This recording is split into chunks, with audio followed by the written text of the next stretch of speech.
Hello everyone, this is Nilesh Kumar Gupta and you are watching NG Physics classes.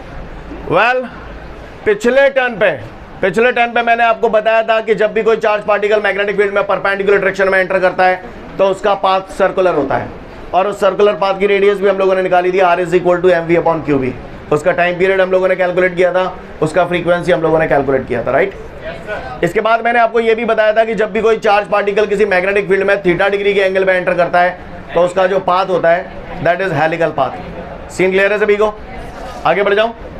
इसके बाद अब हमारे सामने कुछ एक न्यूमेरिकल्स है, तो वन बाय वन हम लोग उन न्यूमेरिकल्स को देखते हैं। तैयार हैं हम लोग?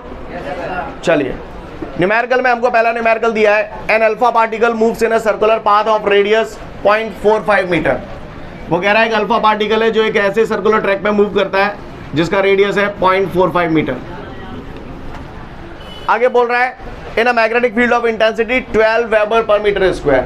मैग्नेटिक फील्ड की जो इंटेंसिटी दे रहा है वो दे रहा है 12 वेबर पर metre square. Calculate number A speed of the particle. सबसे पहला उसने स्पीड ऑफ द पार्टिकल पूछा है, यानी v की वैल्यू जानना चाहता है। दूसरा वो आपसे जानना चाहता है time taken to complete one round by the particle. Time taken to complete one round, time taken to complete one round को हम लोग टाइम पीरियड बोलते हैं। इसके बाद आपको चार्ज ऑन अल्फा पार्टिकल दे रहा है और मास ऑफ अल्फा पार्टिकल दे रहा है। चार्ज दे रहा है अल्फा पार्टिकल पे आपको 3.2 into 10 to the power -19 coulomb, 3.2 into 10 to the power -19 coulomb. और मास दे रहा है अल्फा पार्टिकल का आपको 6.4 into 10 to the power -27 kilogram. ये कहानी आपको दे रहा है। क्लियर है भैया? समझ में आ रही है बात सभी को? समझ में होगा ऐसा जो हतना आने भाई जो बताया ही ना आने मैंने। क्लियर है? ओके। ऑनलाइन वालों देख पा रहे हो आप लोग प्रॉपर? ठीक है, मैं समझ रहा हूँ अभी तक नहीं देख पा रहे। आप देख पा रहे हो प्रॉपर? चलिए ठीक है। लिसन एवरीवन, क्वेश्चन में मुझसे बोल रहा है एक चार्ज पार्टिकल है और वो चार्ज पार्टिकल कोई और नहीं है, अल्फा पार्टिकल है। उस अल्फा पार्टिकल, वो जो अल्फा पार्टिकल है वो एक सर्कुलर ट्रैक में घूम रहा है और उस सर्कुलर ट्रैक की रेडियस है 0.45 मीटर। और घूम कब रहा है? जब वो अल्फा पार्टिकल एक मैग्नेटिक फील्ड में एंटर करता है और मैग्नेटिक फील्ड की इंटेंसिटी है 12 वेबर पर मीटर स्क्वायर। तो कह रहा है calculate the velocity of the alpha particle and also calculate the time taken to complete one round, यानी टाइम पीरियड हमसे पूछ रहा है। कहानी समझ में आ रही है सभी को? सीन क्लियर है? चार्ज दे रहा है अल्फा पार्टिकल का ये, मास दे रहा है अल्फा पार्टिकल का ये। सीन क्लियर है सभी को? आगे बढ़ जाऊं। अगर यहां तक की सारी बातें क्लियर है तो देखते हैं हम लोग। मुझे वेलोसिटी निकालनी है, मुझे आर दे रहा है, एम दे रहा है, क्यू दे रहा है, बी दे रहा है। तो हम लोगों ने रिलेशन पढ़ा था, अगर आपको याद हो तो R is equal to mv/qb। qb को इधर ले आऊंगा तो ये हो जाएगा qbr, m को यहां पर नीचे ले आऊंगा इज इक्वल टू v। तो वेलोसिटी निकालने के लिए फॉर्मूले का इस्तेमाल कर सकता हूं मैं। चलो बोलो q की वैल्यू कितनी है? What is q? 3.2 into 10 to the power -19। B magnetic field है, मैग्नेटिक फील्ड की इंटेंसिटी 12 दे रहा है। रेडियस हमको कितनी दे रहा है? 0.45 divided by m 6.4 into 10 to the power -27। Scene clear है भैया सभी को? बात समझ में आ रही है? कर पाएंगे हम लोग? जब आप इस पूरी कथा को सॉल्व करोगे तो आपका जो आंसर आएगा that would be v is equal to 2.7 into 10 to the power 8 metre पर सेकेंड। कैलकुलेट तो कर लेंगे हम लोग इसे। अच्छी बात है। ये आ गई हमारी वेलोसिटी। अब मुझसे टाइम पीरियड पूछ रहा है। टाइम पीरियड होता है time taken to complete one round. कल हम लोगों ने रिलेशन भी प्रूव किया था। टाइम पीरियड का जो रिलेशन आया था that was t is equal to 2πm/qb। t is equal to 2πm/qb। इसके अलावा दूसरा रिलेशन मैंने आपको जो बताया था 2πr/v। ये तो जनरल रिलेशन है 2πr/v।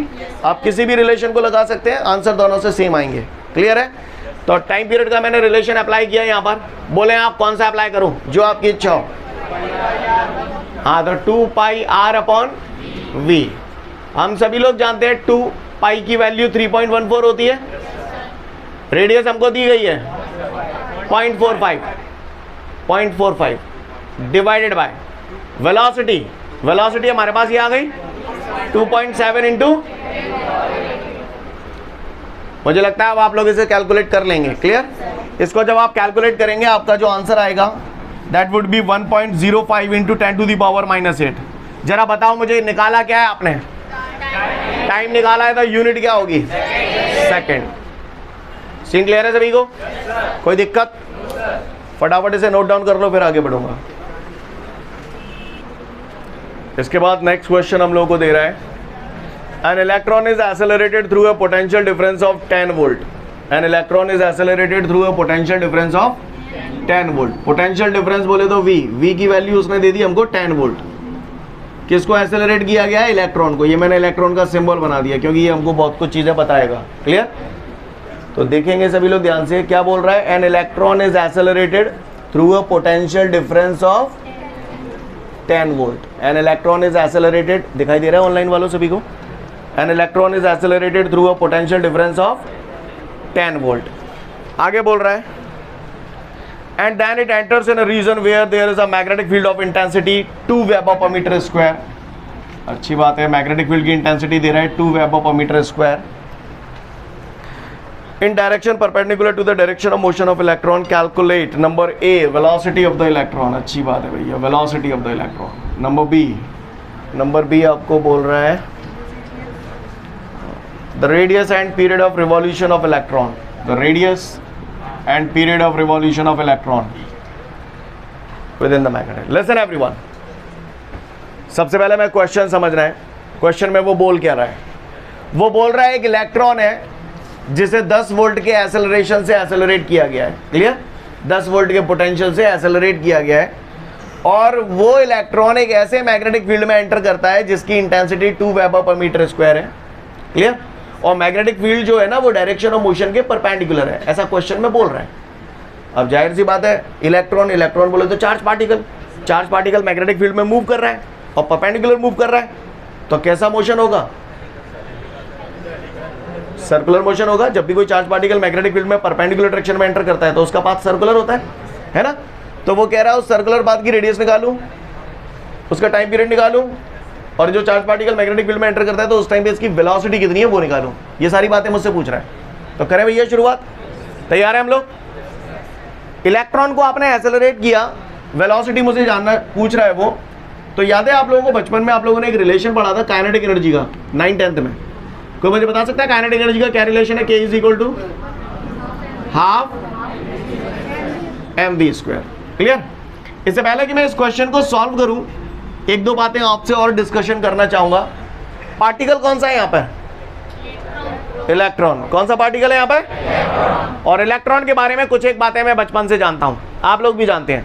चार्ज क्या होता है इलेक्ट्रॉन पे? 1.6 इंटू 10⁻⁻19 कूलम। ये अंडरस्टूड है? जरूरी नहीं है, वो बताएगा आपको हर क्वेश्चन में। ये चीजें आपको पता होनी चाहिए पहले से। मास ऑफ इलेक्ट्रॉन कितना होता है? 9.1 इंटू 10⁻31 किलोग्राम। सीन क्लियर है सभी को?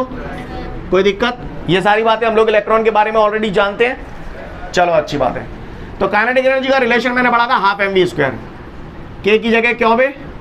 याद आ रहा है? के बराबर QV is equal to half mv²।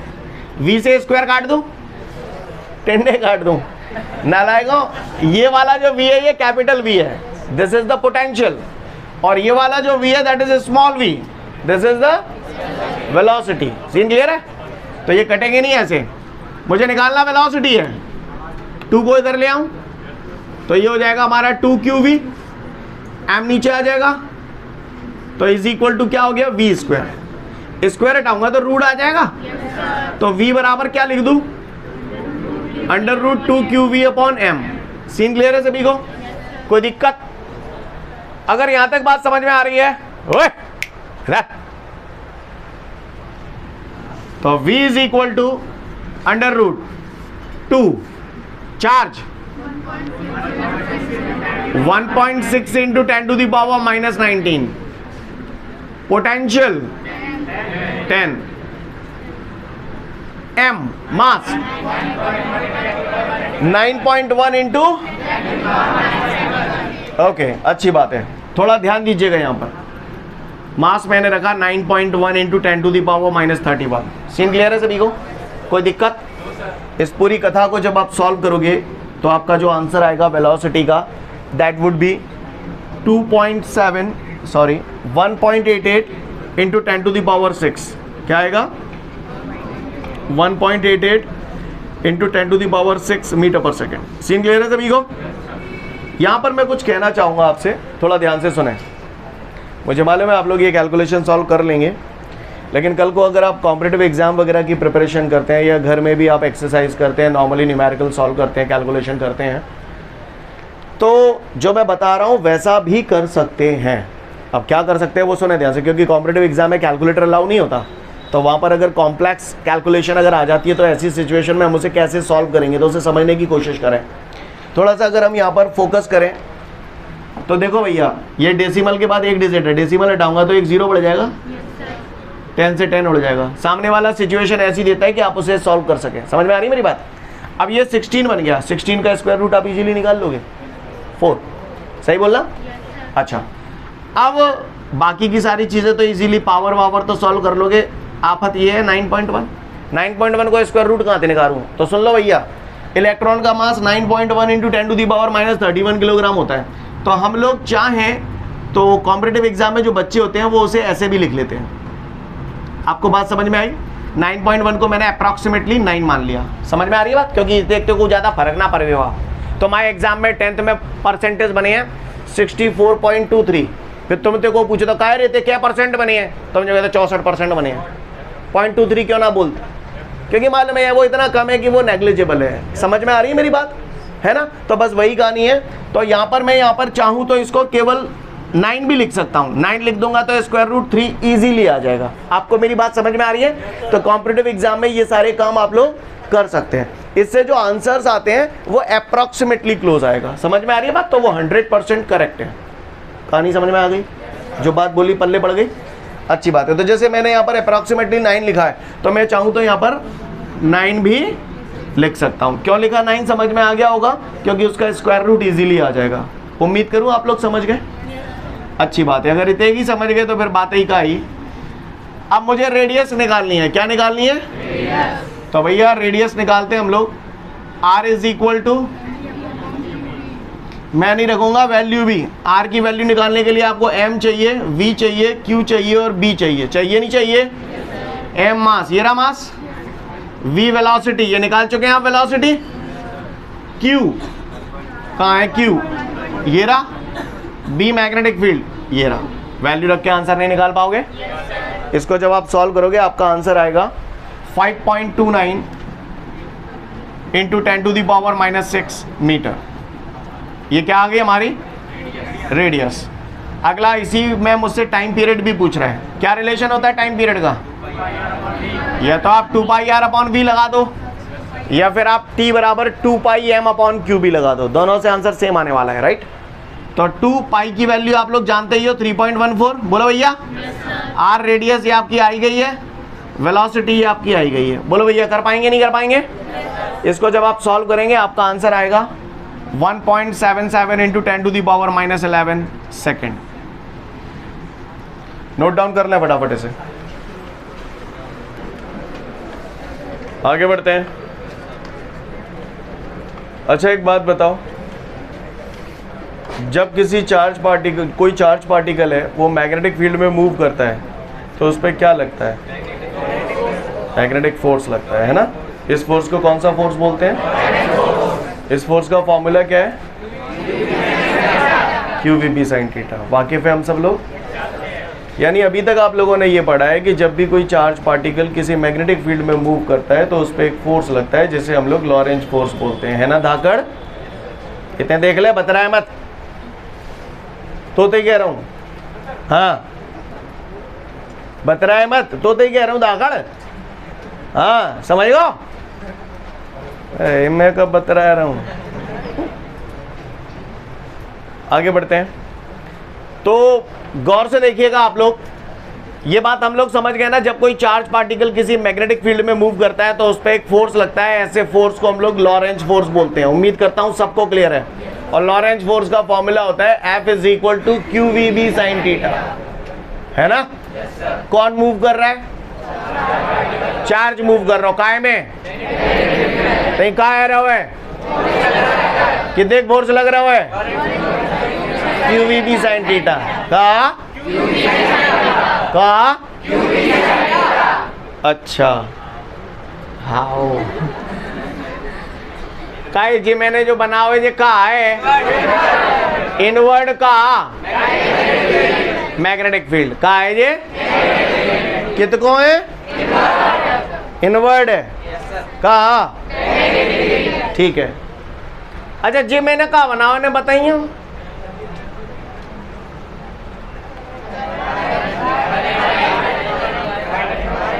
कमीनो केवल करंट ही नजर आ रहा है कचुअन ना नजर आ रहा हो कंडक्टर ना नजर आ रहा हो कंडक्टर क्लियर। तो यहां पर एक करंट कैरिंग कंडक्टर रखा हुआ है जिसे मैग्नेटिक फील्ड में रखा है रखा नहीं रखा क्या रखा क्या रखा करंट कैरिंग कंडक्टर कहां रखा मैग्नेटिक फील्ड में कौन रखा करंट कहां फ्लो है रहा है कंडक्टर में कितको ठीक है। तो अर्ज किया है नालायक हो जब भी किसी करंट कैरिंग कंडक्टर को किसको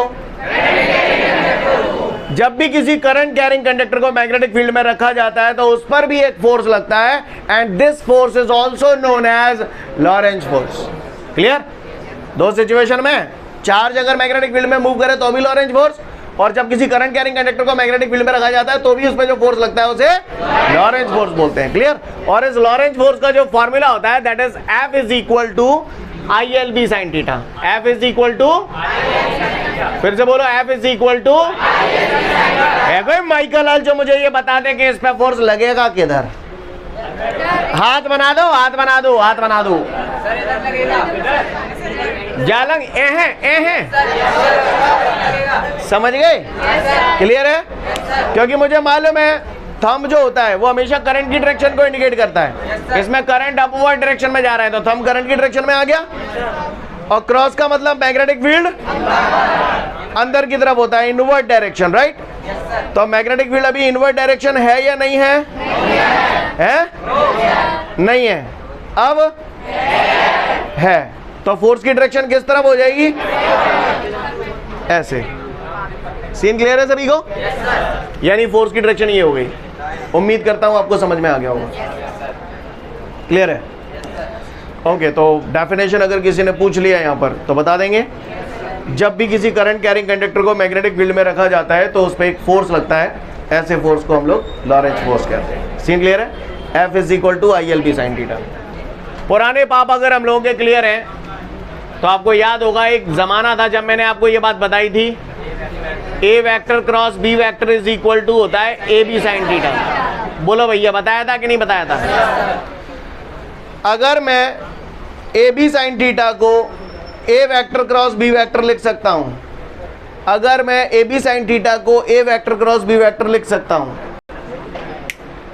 तो ये बात हम सभी लोगों को पता है AB sin थीटा को अगर मैं A vector cross B vector लिख सकता हूं तो मैं LB sin थीटा को क्या लिख सकता हूं L वेक्टर क्रॉस तो ये मैंने लिख दिया L vector cross B vector.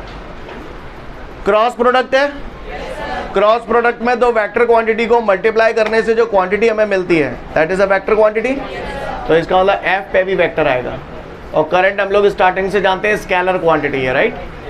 तो इस फार्मूले को मैंने ये कौन से फॉर्म में लिख दिया वेक्टर फॉर्म में। कौन से फॉर्म में लिख दिया सीन क्लियर है सभी को यहां तक कोई दिक्कत ठीक है।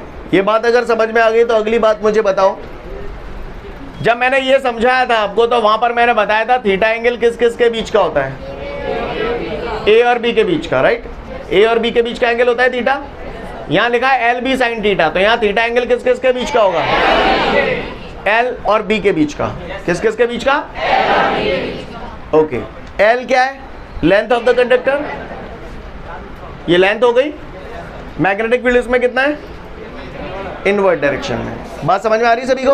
तो बाय द वे यहां पर अगर इस सिचुएशन में देखा जाए तो L और B के बीच का एंगल कितना है 90 डिग्री। कहानी समझ में आ रही है आप सभी लोगों को खैर अच्छी बात है।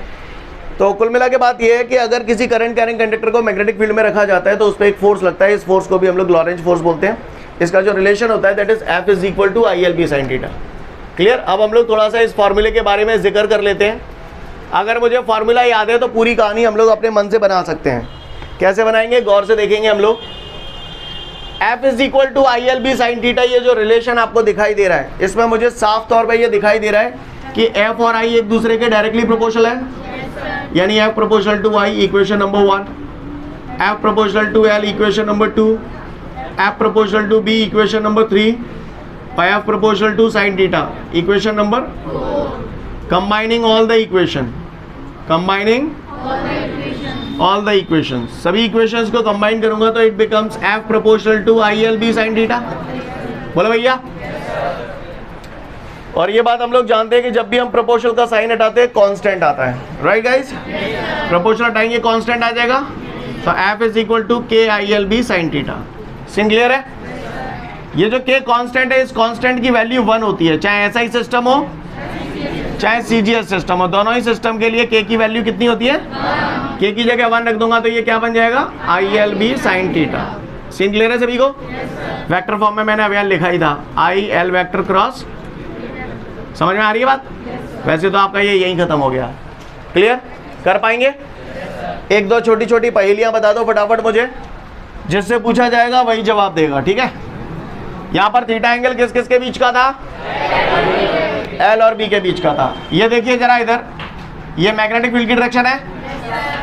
अगर इसमें मैंने करंट कैरिंग कंडक्टर ऐसे रखा हुआ है, कैसे रखा हुआ है, पैरेलल या परपेंडिकुलर, तो जब किसी करंट कैरिंग कंडक्टर को मैग्नेटिक फील्ड में पैरेलल रखा जाता है तो पूछता है इस पे कितना फोर्स लगेगा। हाँ, तो 0 क्यों लगेगा, देखिए F is equal to I L B sine theta. अभी मैंने बताया था थीटा एंगल एल और बी के बीच का होता है, तो ये इसकी लेंथ है और मैग्नेटिक फील्ड भी इसी डायरेक्शन में, तो दोनों एक दूसरे के कैसे हैं, पैरेलल है, तो एंगल कितना हो जाएगा, और साइन 0 0 होता है, 0 का मल्टीप्लाई आई एल बी से करूंगा तो कितना हो जाएगा। पानी समझ में आ रही है सभी को, कोई दिक्कत।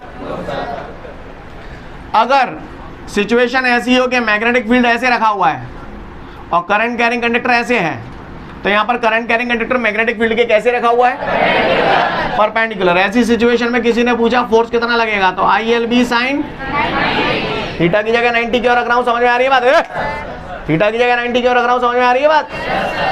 तो थीटा की जगह ये मैंने 90 रखा, साइन 90 1 का मल्टीप्लाई आई एल बी से करूंगा, तो ये जो फोर्स की वैल्यू होगी वो कैसी होगी, मैक्सिमम।